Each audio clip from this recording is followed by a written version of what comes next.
시청자 여러분 안녕하십니까? 이 문화적 삶의 질을 보장하고 향상시키기 위한 정책과 제도를 문화복지라고 합니다. 우리의 더 나은 생활에 밀접한 관련이 있는 분야인데요.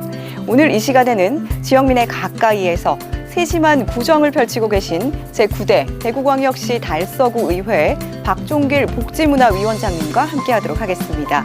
위원장님 안녕하십니까? 예, 안녕하십니까? 네, 먼저 시청자분들께 인사 부탁드리겠습니다. 예, 푸른방송 시청자 여러분, 그리고 달서구 구민 여러분 안녕하십니까? 달서구의 복지문화위원장 박종길 위원입니다. 방송을 통하여 이렇게 만나 뵙게 돼서 반갑습니다. 네, 현재 이 달서구 의회 복지문화위원장을 맡고 계십니다. 복지문화위원회 주로 어떤 일을 하고 있나요? 달서구 의회는 4개의 상임위원회로 구성되어 있습니다. 복지문화위원회는 달서구의 복지문화국 및 보건소 사무와 관련된 각종 안을 심사하는 역할을 하고 있습니다. 본 예산을 기준으로 하였을 때 올해 우리 구의 사회복지 예산은 약 6,300억 원으로 전체 예산의 약 67%를 차지하고 있습니다. 다른 상임위원회에 비하면 집행되는 예산이 월등히 많은 편입니다. 또한 민간위탁 사업과 지방보조금 사업이 많기 때문에 예산이 효율적이고 합리적으로 집행되고 있는지 늘 긴장하면서 꼼꼼히 살피고 있습니다. 네, 그렇군요. 최근에 이 중앙정부와 대구시에서 긴축 재정을 표방을 하고 있습니다.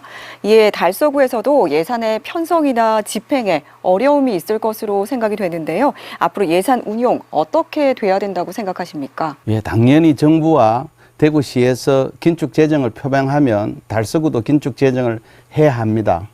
달서구는 재정 자립도가 올해 기준 20.5%에 불과합니다.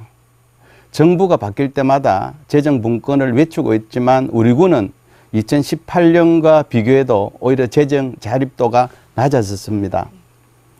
중앙정부와 대구시의 긴축 재정으로 예산의 많은 부분을 국비와 시비에 의존하고 있는 우리 구로서는 큰 어려움이 있을 것으로 예상됩니다. 그래서 이번 기회에 예산의 절감과 효율적이고 합리적인 운용을 위하여 TF팀을 구성해서라도 종합적인 검토와 계획의 수립이 필요해 보입니다. 네, 그렇군요. 얼마 전 달서구 의회 본회의에서 현재 달서구에서 큰 관심을 갖고 있는 부분이죠. 이 선사시대로 사업과 관련해서 구정 질문을 하셨습니다. 이 사업을 하게 된 동기, 그리고 문제점은 무엇인지, 그리고 보완점은 또 무엇인지 말씀 주시겠습니까? 달서구는 구석기 시대부터 청동기 시대 이후 현재까지 지속적으로 인간의 거주지로서 그 증거가 확인되면서 대구의 5,000년 역사를 2만 년으로 확장시킨 유서 깊은 역사를 가지고 있습니다.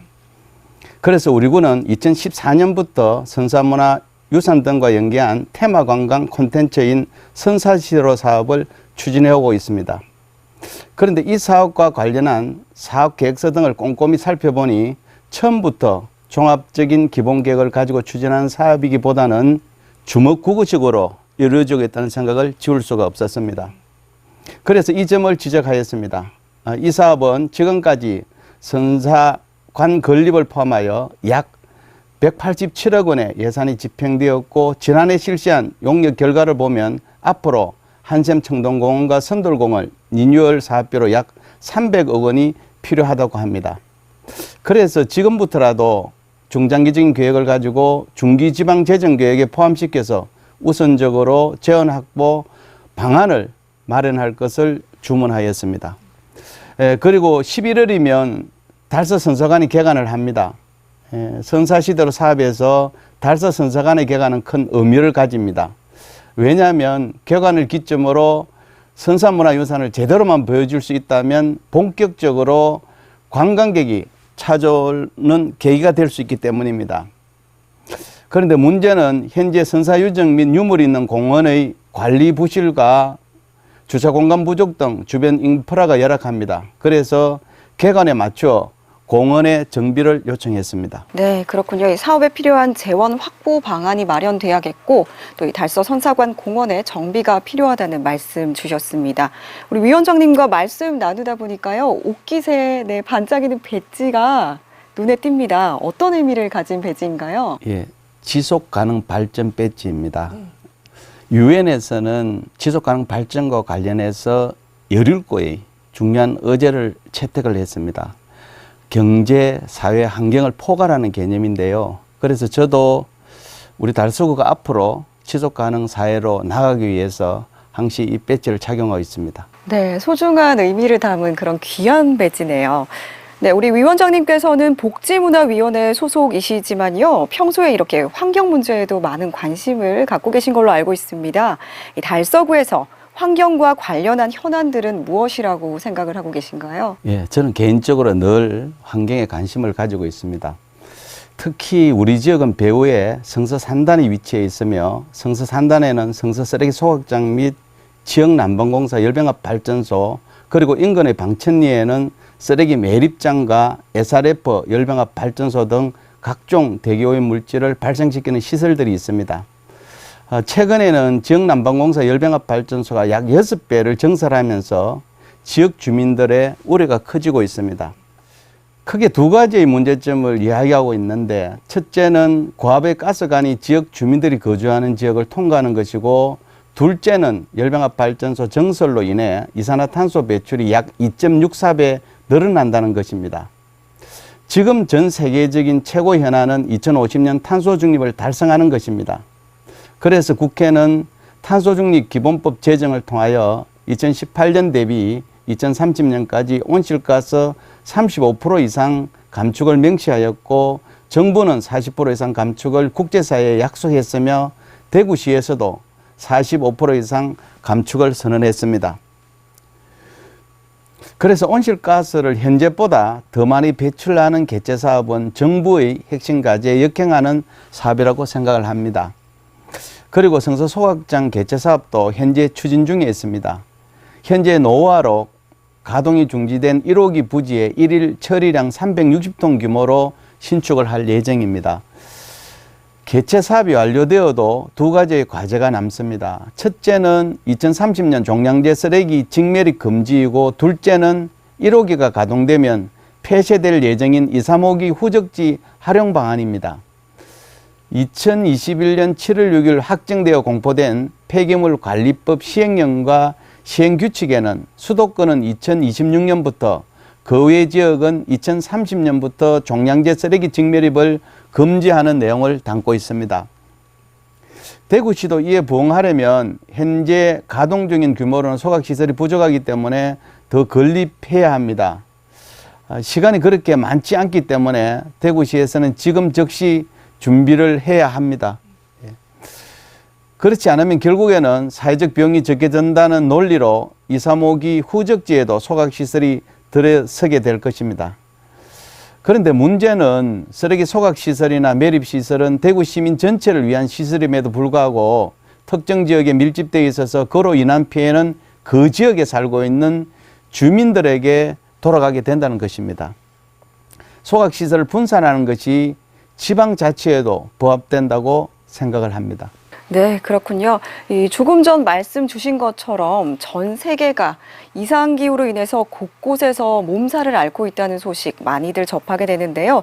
그래서 이 기후위기 극복을 위해서 2050 탄소 중립이나 또 ESG 경영 같은 그런 글로벌 현안들도 넘쳐나고 있습니다. 이 현안들이 해결이 되려면 달서구청이나 의회에서도 보다 적극적으로 나서야 한다고 생각이 되는데, 현재 달서구 의회는 어떤 역할들을 하고 계신가요?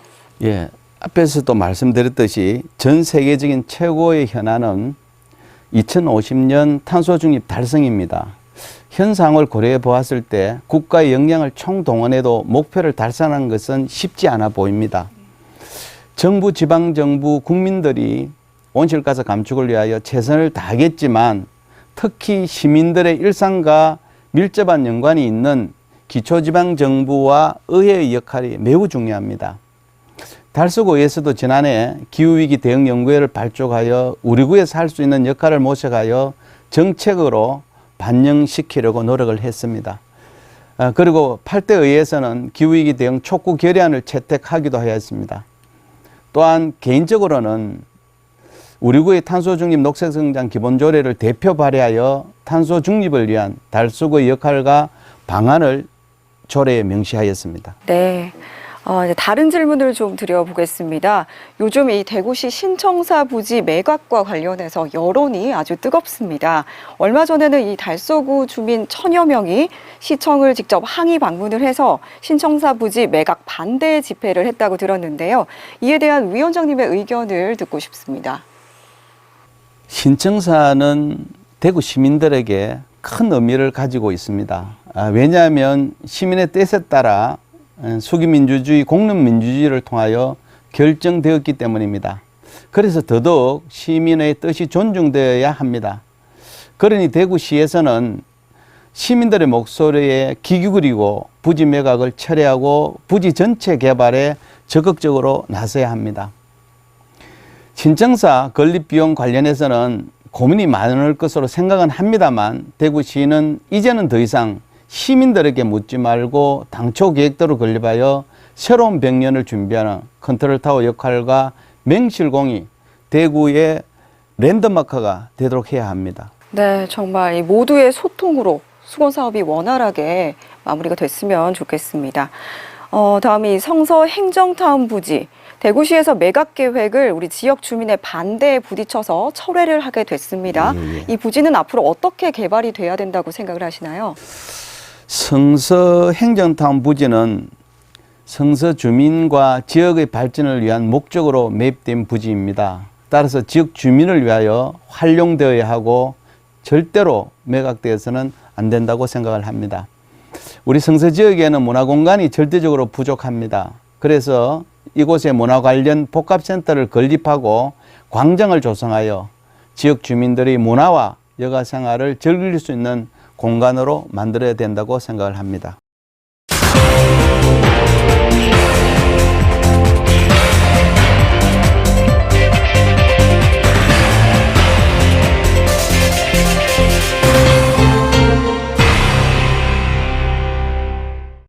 우리 박종길 의원님 하면은 의회 항상 1등으로 출근을 하셔서요. 공부하는 의원이라고 많이들 말씀을 해 주시더라고요. 공부를 해 오시면서 또 우리 의원님들한테 함께 어떻게 의회를 만들어 가자 이렇게 하시고 싶은 말씀이 있으시다면요?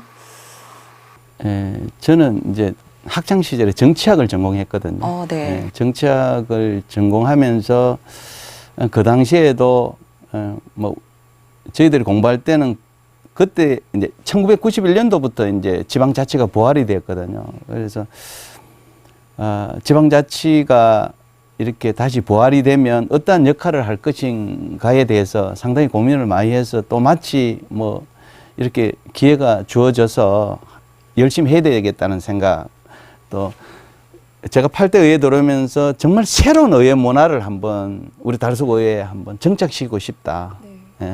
준비를 많이 했으니까. 그래서 공부를 열심히 하자. 네. 공부를 열심히 해서 진짜 좋은 정책, 좋은 조례를 만들자고 제가 이제 결심을 하고 될 수 있으면 의회에 많이 머무는 시간을 가지려고 노력을 했어요. 그러다 보니까 아침에 뭐 특별한 날을 제외하고는 거의 제가 매일 그러셨군요. 1등 출근하고 네. 또 그다음에 이제 그 퇴근도 네. 제가 거의 마지막까지 남아서 이제 공부를 많이 했죠. 의원님은 학창 시절부터 공부하는 거 좋아하셨나요? 뭐 그런 건 아니지만 네. 어쨌든 누군가는 정말 깊이 있는 공부를 해야 된다. 맞아요. 예를 들면 이게 진짜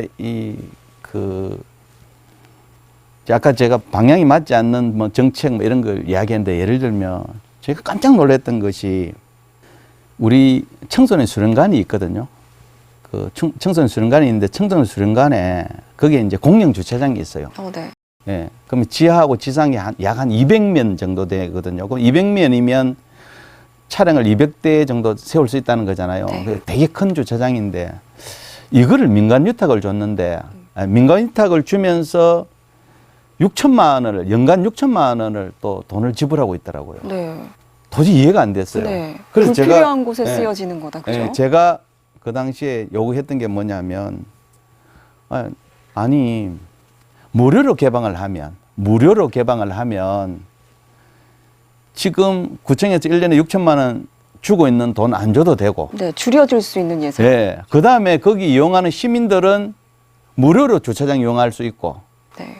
근데 제가 이제 행정사무감사 등을 통해서 이 문제를 제기하니까 아마 반대 의견들이 나오더라고요. 그래서 제가 끝까지 이제 주장을 해서 무료 개방되었거든요. 예, 그러니까 구청에서 지불되는 6천만 원을 지불 안 해도 되고, 맞죠? 네. 그 다음에 시민들은 무료로 이용하고, 근데 이름에도 불구하고 실질적으로 그게 쉽게 안 바뀌는다는 거죠. 네. 그러니까 누군가는 바뀌도록 누군가는 역할을 해야 되는데 그 역할을 하는 사람들이 저는 의원이라고 생각합니다. 네. 네, 이렇게 항상 고민하는 모습들이 또 공부를 열심히 하게 만드는 것 같습니다. 그죠? 예. 그리고 아주 깊이 있게 제가 계속 강조합니다만은 이제 공부를 하더라도 왜냐하면 집행부는 10년, 20년, 30년에 근무하신 분들이잖아요. 공무원들이잖아요. 그죠? 예. 적어도 그분들하고 대화의 눈높이를 맞추려면 정말 공부를 열심히 해야 되거든요. 그래 어떤 분야에 대해서는 오히려 집행부보다 더 높은 지식을 갖고 있어야 실질적으로 자기가 가지고 있는 의견들을 좀 개진할 수 있어서 그래서 될 수 있으면 자료도 좀 많이 받아보고 공부도 아주 깊이 있게 합니다. 물론 이제 집행부에서는 공부 많이 하는 의원들을 그렇게 좋아하지는 무서워하실 것 않습니다만 같아요. 네. 그래도 어쨌든 저는 계속 강조합니다. 어쨌든 후배 의원들한테도 결과적으로 의원이 가장 해야 될 일은 공부 열심히 하는 것이다. 네. 그렇게. 아는 것만큼 무서운 건 없으니까요. 그렇죠. 예. 근데 정말 이 지역민들을 위하는 마음도 크신 것 같아서 참 보기 좋습니다. 마지막으로 우리 달석 구민들께 전하고 싶은 말씀 있으실까요? 예. 지금 세계는 경기 침체와 이상기후로 인하여 곳곳에서 많은 어려움을 겪고 있습니다. 그리고 2050 탄소 중립은 인간의 생존을 위하여 반드시 달성해야 될 시대적 과제입니다. 공동체와 지역사회가 거버넌스를 통하여 일상에서 실행 가능한 방안을 함께 모색해야 합니다. 우리 의회에서도 실행 가능한 방안을 모색하도록 노력하겠습니다. 마지막으로 지역 현안과 지역 주민들의 다양한 목소리를 담아내면서 지역 공동체 미디어로서의 역할을 다하고 있는 푸른 방송에 감사드립니다. 네, 오늘 귀한 시간 이렇게 함께해 주셔서 감사합니다. 예, 고맙습니다. 네, 제9대 대구광역시 달서구 의회 복지문화위원회 박종길 위원장님과 함께했습니다. 기온 변화가 극심한 날씨가 이어지고 있습니다. 건강 유의하시고요. 오늘도 좋은 하루 되시길 바라겠습니다. 지금까지 푸른 방송 특집 대담 시청해 주셔서 감사합니다.